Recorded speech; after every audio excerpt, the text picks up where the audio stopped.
Meu convidado hoje aqui no Jornal 96 é o juiz da vara da infância e da adolescência, José Dantas de Paiva. Há uma campanha aqui no estado do Rio Grande do Norte hoje, promovida e estimulada pelo Tribunal de Justiça do estado do Rio Grande do Norte, para a adoção das crianças, né? Adoção de crianças e adolescentes. Eu existo, eu quero fazer parte da sua família. Bom dia, doutor Zé Dantas. Bom dia, Diógenes. Bom dia a todos os ouvintes da 96. Como é o nome é o lema? O nome do projeto é Eu Existo, Eu Quero Ser Sua Família. Vou fazer parte da sua família. Que é promover o direito fundamental da criança e do adolescente de ser criado e educado no seio de uma família. De preferência, no seio da família natural. Não sendo possível, em uma família substituta, mediante a guarda, tutela, especialmente a adoção. Então, esse é o tema e o lema do projeto que nasceu na Corregedoria de Justiça do Rio Grande do Norte. Nos últimos 3 anos, houve crescimento no número de adoções, né? Isso faz parte, inclusive, já de um resultado desse esforço de divulgar e estimular as adoções. Eu queria que o senhor falasse do avanço desses últimos 3 anos.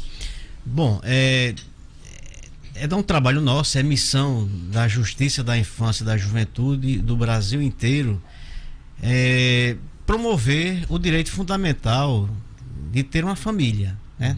Ninguém pode nascer, lógico, ele nasce de uma pessoa, mas ele tem que ser criado dentro de uma família.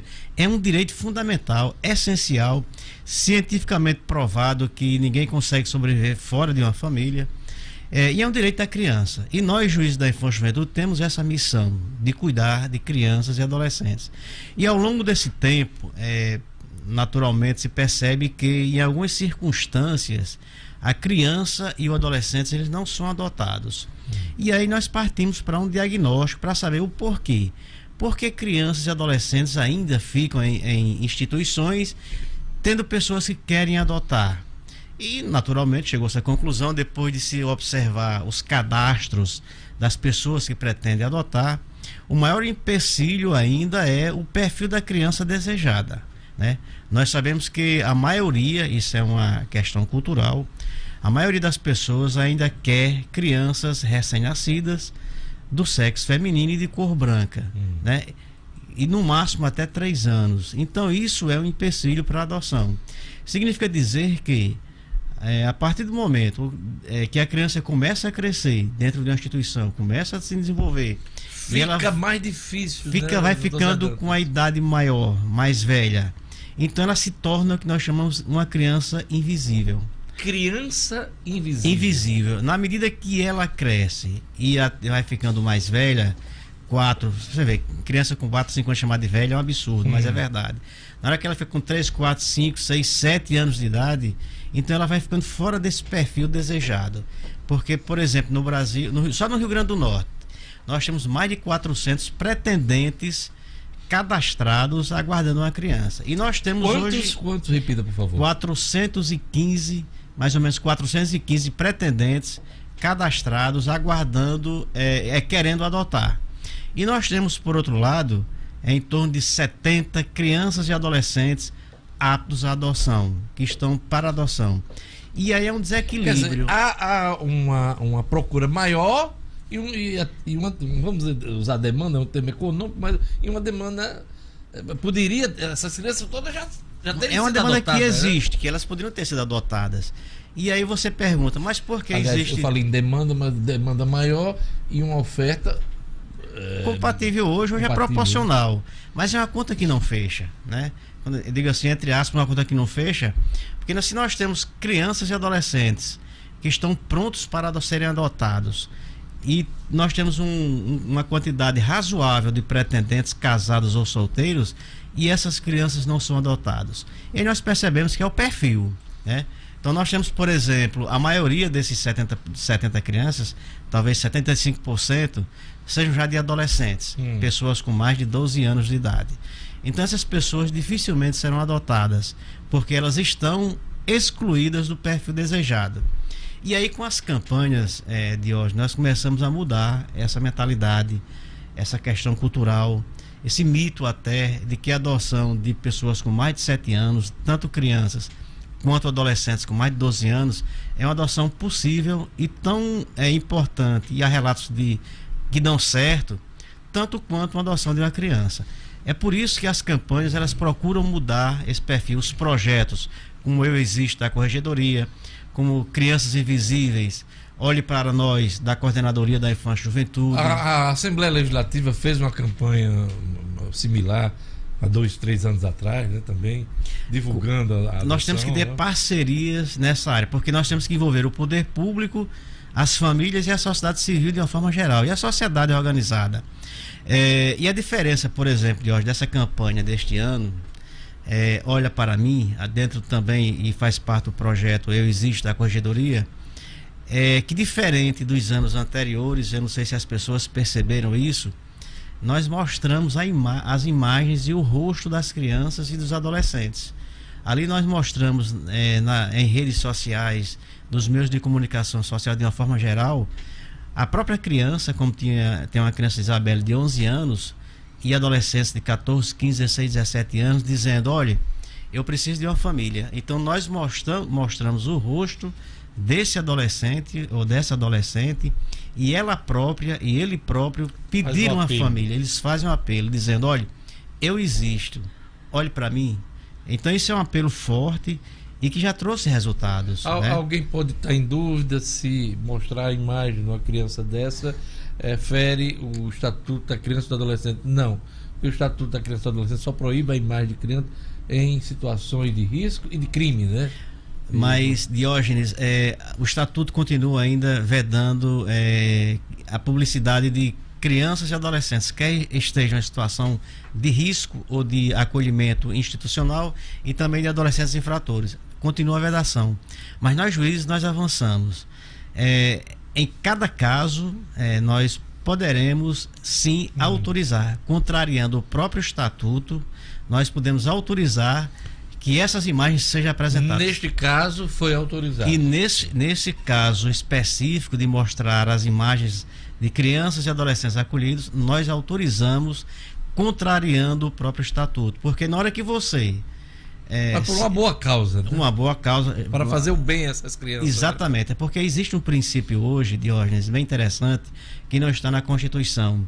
Tentou-se colocar em 1988 com o advento da Constituição, que é o princípio da felicidade, que todos devem e merecem ser felizes, especialmente crianças e adolescentes. Então, em cima de um princípio maior, e os princípios estão acima da própria Constituição Federal, então nós autorizamos que se publicassem a imagem dessas crianças, contrariando a própria legislação, em nome de uma boa causa, em cima de um princípio que torna possível contrariar uma lei ordinária. E isso tem se mostrado uma coisa boa e oportuna. Quem sabe no futuro isso não seja positivado, né? E esteja na lei para facilitar esse tipo de ação. É porque cada caso é um caso. Se nós temos, por exemplo, aqui numa unidade de acolhimento, 10 crianças com 11 anos, 10 anos, nós temos adolescentes com 13, 14 anos desejando uma família. E por que não permitir que ele próprio diga isso? Então foi em cima dessa realidade que nós autorizamos a publicidade das imagens, dos rostos deles, e que eles próprios fizeram esse apelo. Algumas pessoas dizem: mas foi muito apelativo. Não, nós mostramos a realidade. Aliás, o senhor me contava um dia desse, em outra oportunidade, em outra entrevista, que é de cortar o coração quando alguém chega numa casa dessa de acolhimento, as crianças correndo para abraçar as pessoas que são visitantes, né? É quase também um apelo.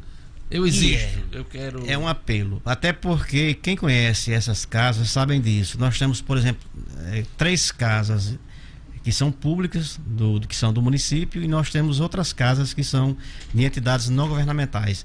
Mas em todas elas, a realidade é essa: na hora que você chega para visitar ou inspecionar, como nós fazemos, os juízes, para ver se está tudo ok, é necessário que haja inspeções, fiscalizações, mesmo sabendo que são casas que são bem cuidadas, as crianças correm para você, ou lhe abraçam, ou pede um pai, ou pede uma mãe.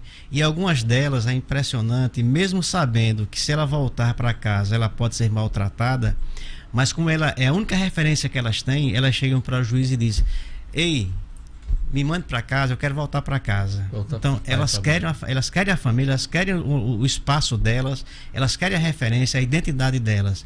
Então, em resumo, nós não podemos permitir que crianças e adolescentes permaneçam muito tempo dentro de uma instituição. É por isso que a lei diz: juízes, promotores e defensores não permitam que crianças demorem muito dentro das instituições, porque, por melhor que elas sejam, nunca vai substituir uma família.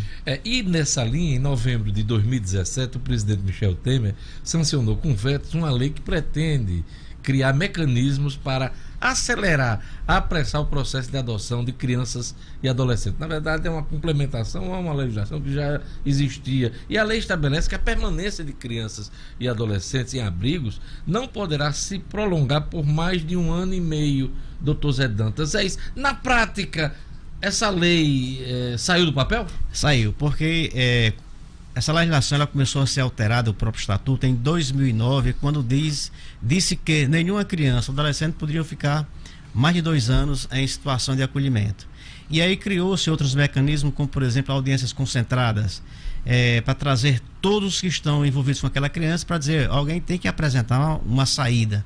O que não pode é ela permanecer nesse estado em que ela se encontra. E agora, de fato, em 2017, veio uma nova legislação chamada Lei da Adoção, que diz que esses prazos devem ser encurtados. Não só o tempo de internação, mas a conclusão do processo de adoção em si e o processo de destituição do poder familiar, que é outra situação. Porque as pessoas questionam por que essa criança está dentro de uma instituição há mais de 1 ano. Muitas vezes, e aqui eu quebro alguns mitos, não é o processo de adoção em si que demora, mas a maior demora está no processo de destituição do poder familiar. O que é isso? É uma criança que é abandonada pelos próprios pais, uma criança que é maltratada pelos próprios pais, uma criança que é entregue à própria sorte pelos próprios pais. E quando a justiça pergunta aos pais: já que você não está cuidando do seu filho, você abre mão dessa criança para um terceiro cuidar, uma pessoa boa? Eles: não, o filho é meu e não tem quem tome. E aí entra o processo de destituição para retirar essa criança da família natural. E isso leva quanto tempo, doutor? E aí a lei diz que não pode ultrapassar 120 dias, 4 meses no máximo. Caracterizado, claro, todas essas situações que o senhor pontuou. Porque como é um fato sério, é muito grave você tirar uma criança de uma família, isso é muito grave.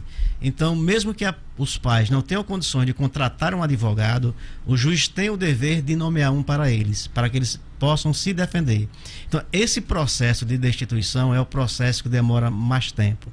Então, isso é uma das causas que fazem com que crianças e adolescentes permaneçam mais tempo do que devido dentro da instituição. Antigamente ocorria muita adoção irregular. Adoção porque as pessoas cediam os filhos para pessoas conhecidas, amigos e às vezes até familiares. Isso mudou muito ou ainda ocorre? E como é que a justiça se depara diante desses casos? É uma realidade ainda, ainda bem menos do que no passado, diante das campanhas. Há situações em que, de fato, que alguém entrega uma criança para um terceiro criar, um parente, um amigo. Às vezes uma irmã entrega a outra irmã. É, né? O que nós chamamos de filhos de criação no interior. Isso existe ainda e é de uma forma comum até. Os avós, né? Os avós, paternos, os né? tios, os padrinhos. Então alguém se dispõe a cuidar de uma criança, filho de um amigo. E às vezes registro até esses filhos, né? Antigamente se registrava, hoje há um controle maior para se evitar, e a gente tem que levar isso em consideração, algumas situações de vantagens indevidas, né? Algumas pessoas entregam para ter vantagens. Hoje diminuiu muito, mas ainda existe. Por isso que há um controle do judiciário, do Ministério Público nessa seara. Para evitar, inclusive, a comercialização, porque no início da década de 90 aqui em Natal, houve um caso muito rumoroso abordando essa questão, uma verdadeira cadeia de profissionais envolvidos na adoção irregular de crianças. É né? tanto que foi nesse tempo que eu vim para Natal, Você eu vim assumiu. também com esse objetivo de apurar e de responsabilizar, e essa fase foi superada naturalmente. Mas hoje nós temos essas campanhas, Diógenes. Por exemplo, na campanha deste ano, nós firmamos um termo de cooperação técnica entre o Poder Judiciário, Ministério Público, Defensoria Pública, Conselhos Tutelares e a rede de atendimento, de atenção à saúde. Por que isso, esse termo de cooperação técnica? Para dizer aos hospitais, especialmente as maternidades, as UPAs, aquelas que atendem mães gestantes, para dizer que se cumpra a lei. O que é cumprir a lei? Se uma gestante ou uma mãe chega à maternidade e diz: olha, eu não tenho condições de criar o meu filho por alguma razão qualquer, não só financeira, Financeira, emocional, separação, instabilidade emocional e outros, diz: eu não tenho como criar meu filho, eu quero entregá-lo para adoção, o que é que eu devo fazer? Então nós preparamos as equipes técnicas dos hospitais, assistentes sociais, médicos, enfermeiros, para que eles digam, acolham essa mãe, eles estejam preparados para isso também, eles acolham essa mãe, porque entregar um filho para adoção não é crime, acolham essa mãe e aí encaminhem para o Poder Judiciário. Para o procedimento correto, legal, né? Procedimento correto, legal, para evitar exatamente a intermediação. Por que isso? Porque além de agilizar um processo e entregar a criança a uma pessoa preparada, vai evitar que alguém faça a intermediação. E quando alguém faz a intermediação, porque era comum, por exemplo, uma mãe chegar no hospital e dizer: olha, eu quero entregar meu filho para adoção. Aí tem um assistente social, um enfermeiro ou um médico que dizia: olha, eu tenho um amigo meu que quer adotar. E sem qualquer outra preocupação, entregava a criança a essa pessoa. Isso era ruim por várias razões, porque às vezes entregava a alguém que estava ainda despreparado, mesmo querendo, e tirava daquele que estava no cadastro, por exemplo, o direito de adotar. Então alguém está 1 ano no cadastro. Uma fura-fila, né? O fura-fila. Então, aos poucos nós estamos conseguindo mudar consciências, questões culturais, exatamente para dar segurança a esse momento de entrega, dar estabilidade, segurança jurídica à adoção, e que seja uma coisa consciente, transparente e aberta. Esse é o nosso objetivo, Diógenes. É isso aí, parabéns. A campanha Eu Existo, quero fazer parte, quero ser parte da sua família. É a campanha de estímulo correto à adoção aqui no Rio Grande do Norte. Parabéns, doutor Zé Dantas, boa sorte, e a gente segue aí, vida que segue, né? A vida segue, e sempre lutando, porque nosso objetivo maior, Diógenes, não é se preocupar muito com os direitos dos adultos, e sim de crianças e adolescentes. É uma dimensão muito maior. Esses estão mais vulneráveis, né? É verdade. É isso aí. Jornal 96 vai ficando por aqui.